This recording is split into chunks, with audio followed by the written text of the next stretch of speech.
ছিল আমার ছোট্ট সংসার শুরু হয়েছিল এখান থেকে। আর গাছগুলো এখানে রেখে দিলাম এক রাতের জন্য।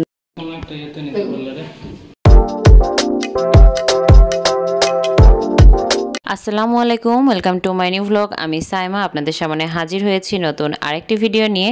আশা করছি সবাই ভালো আছেন, আমিও আলহামদুলিল্লাহ মোটামুটি ভালো আছি। বেলকনি এই জানালা থেকে এটা আজকে লাস্ট ভিডিও। এইখান থেকে গত 2 বছরে আমি অনেক ভিডিওর ইন্ট্রো দিয়েছি, তো ভাবলাম লাস্ট ভিডিওর ইন্ট্রোটাও এই ভিউটা দিয়ে আপনাদের সাথে শেয়ার করি। আর কোনোদিন হয়তো বা এই সাইডের ভিউটা আমার ভিডিওতে আপনারা দেখতে পারবেন না। লাইফে প্ল্যান করে অনেক ডিসিশন নিলেও দেখা যাচ্ছে সেগুলো লাস্ট মুহূর্ত পর্যন্ত এক্সিকিউট হয় না, বাট আমি সাডেন যে ডিসিশনগুলো নিয়েছি আমার কাছে মনে হয় যে সেগুলোই বেস্ট ডিসিশন হয়েছে। তো এইরকম একটা ডিসিশন নিয়েছি এবার আমরা। বিয়ের পরে হাজব্যান্ডের কর্মসূত্রে আমাদের টাঙ্গাইলে থাকা হয়। তো টাঙ্গাইলের ফার্স্ট যে বাসাটা সেটা আমার হাজব্যান্ড নিজেই চয়েস করেছিল, যেহেতু আমি তখন ঢাকায় ছিলাম, তো আমি বাসাটা দেখতে পারি নাই। তো ছেলে মানুষ আসলে বাসার অনেক কিছু দেখে শুনে নিতে হয়, তো সেও সেটা পারে নাই। যেহেতু আমারও সুযোগ ছিল না, তো আমি বলেছিলাম যে চয়েস মতো একটা নিয়ে নাও, যে আবার দরকার পড়লে চেঞ্জ করা পড়বে। তো সেই বাসাটা ছেড়ে আমরা আজকে যাচ্ছি। তবে বাসা চেঞ্জ যেহেতু অনেক বড় একটা প্যারার বিষয়, যার কারণে এই 2 বছরে কখনোই আমাদের অনেক প্রবলেম হইলো, বাসাটা চেঞ্জ করার কথা মাথায় আনিনি। ব্যাগপত্র একটু একটু করে গোছানো শুরু করে দিয়েছি। তো এখানে হলো নাম্বারিং করে রাখছি, যে বস্তাগুলো করব এগুলো নাম্বারিং করে সেগুলো ফোনের নোটপ্যাডে নোট করে রাখবো যে কোন বস্তায় কী কী রেখেছি। এতে করে যখন নতুন বাসায় যাব এগুলো আনপ্যাকিং করতে সুবিধা হবে। তো এভাবে বস্তার গায়ে আমরা লিখে লিখে দিচ্ছি যে এত নাম্বার বস্তা, আর ফোনে নোট করছি। তো আপনারা চাইলে যারা বাসা চেঞ্জ করেন বা করবেন তারা এই আইডিয়াটা কাজে লাগাতে পারেন। তো এইভাবে সবগুলো নাম্বারিং করলে সুবিধা হয়। এতে করে আমার কয়টা বস্তা, কতগুলো জিনিসপত্র, এগুলোর একটা আইডিয়া থাকে। সংসারে প্রথমে কোনো জিনিসপত্র না থাকলেও আস্তে আস্তে দেখা যায় টুকটাক অনেক কিছু হয়। তো এখানে টুকটাক যে ব্যাগগুলো দেখতে পেলেন এগুলো নিয়ে আমরা আমাদের নতুন বাসায় বাসা শিফটিংয়ের আগে এসেছি, যে বাসাটা একটু দেখে যাব। আর এই ছোটোখাটো যে জিনিসগুলো যেগুলো বাসা চেঞ্জিংয়ের সময় নেওয়া পসিবল না বা ভাঙতে পারে, এরকম টাইপের কিছু জিনিস আমি আগে শিফট করেছি, যেহেতু বাসাটা খালি ছিল। তো মন মতো আসলে কি বলবো, ভাড়া বাসা কখনোই মন মতো হয় না, তবে আমার একটু হলেও চয়েস হয়েছে। আর এটা জাস্ট আমরা একদিনের ডিসিশনে এই বাসাটা চেঞ্জ করছি, মানে বাসা আমরা দেখিও নাই, আমরা যে বাসা চেঞ্জ করব সেই নিয়তটাও আমাদের ছিল না, যার কারণে বাসাও দেখা হয় নাই। তবে এই একটা বাসায় দেখছি, এটাই ফাইনাল করে দিছি, আল্লাহ ভরসা।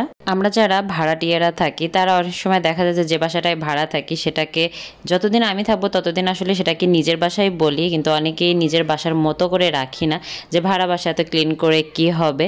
তবে আমার কাছে পার্সোনালি এই জিনিসটা একদমই পছন্দ না। তো যার কারণে এই সাইডটাতে আমার যে গাছগুলো ছিল, তো এই সাইডটাতে এরকম কাদা হয়েছিল, পুরো বারান্দাটা ক্লিন করে দিয়ে যাচ্ছে। বেলকনির এই সাইডটা তো বেশি দিন হয় নাই, মনে হয় 1 সপ্তাহ হইলো ক্লিন করছি। এখন পুরো বেলকনিটাই ক্লিন করতেছি। এই ওয়াশরুমটাও ক্লিন করে দিছি, এটা মনে হয় আমরা 2 থেকে 3 দিন একটু ইউজ করছি, আর জাস্ট গেস্ট আসলে ইউজ করতো। তো এটাও পুরোপুরি ক্লিন করা শেষ, পুরো বারান্দাটাই ক্লিন করা শেষ, এই সাইড ওই সাইড পুরোটা। এই রুমটার প্রায় সব কিছু খোলা শেষ, খাটটাও খোলা শেষ, এই যে তোষক, তারপরে যে এগুলো সব ফাঁকা করে ফেলছি। এখন টুকটাক আরও অনেক বাকি আছে। আর গাছগুলো এখানে রেখে দিলাম এক রাতের জন্য, ইনশাল্লাহ কিচ্ছু হবে না। এটা হলো আমার ছোট্ট ডাইনিংয়ের অবস্থা, শোকেসটাও পুরো ফাঁকা করা শেষ, আর এই তো এগুলো সব প্যাকেট করা শেষ। The next day.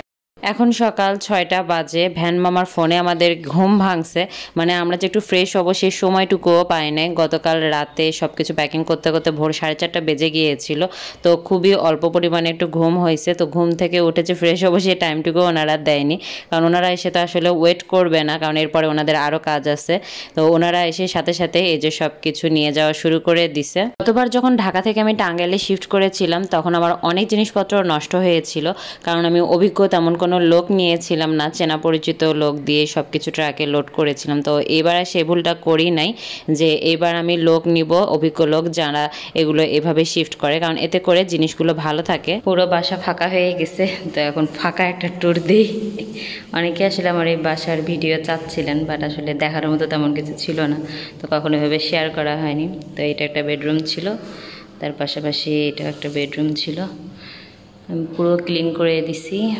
এটা হলো ডাইনিং এরিয়া ছিল, আর এই সাইডে রান্নাঘর, যেহেতু লাইট সব অফ তো অন্ধকার, রান্নাঘরটা অনেক বড়ই ছিল। এই হলো আমার ছোট্ট বাসা ছিল, আমার ছোট্ট সংসার শুরু হয়েছিল এখান থেকেই। আমি যেহেতু ওপরেই ছিলাম, সব কিছু ওগুলো ক্লিন করছিলাম, ওগুলো দেখাশোনা করছিলাম, তো নিচে ওনারা সব কিছু লোড করে নতুন বাসায় চলে আসছে। তো এসে দেখছি যে একটু একটু করে খোলাও শুরু করে দিয়েছে। তো আমি এখন চলে আসলাম একবারে পুরাতন বাসা থেকে সবার কাছ থেকে বিদায় নিয়ে। তো এই তো দেখতেই পাচ্ছেন জিনিসগুলো দেখলাম খুব ভালোভাবেই নিয়ে আসছে। এখন আল্লাহ আল্লাহ করছি যেন সব কিছু ভালোভাবে সেফলি একটু উপরে উঠাইতে পারি, কোনো কিছু যেন ক্ষতি না হয়, কারণ ড্রেসিং টেবিল মানে এই টাইপের ভঙ্গুর জিনিস নিয়ে আসলে ভয় লাগে। আলহামদুলিল্লাহ ওনারা 3 ঘন্টায় সময় চেয়েছিল এবং 3 ঘন্টার ভেতরেই সব কিছু ভালোভাবে শিফট করে দিয়েছে। এখন সব খাট সেটিং, তারপর ফ্যান সেটিং এগুলো করে দিচ্ছে, আর সবগুলো জিনিস আলহামদুলিল্লাহ ভালোভাবে এসেছে। The next day. Good morning everyone, নতুন বাসার প্রথম ভিডিও, মানে নতুন বাসায় প্রথম সকাল। তো দেখলাম মাশাআল্লাহ সেই রোদ উঠছে, এত গরম, আর আকাশটাও খুব সুন্দর লাগতেছে।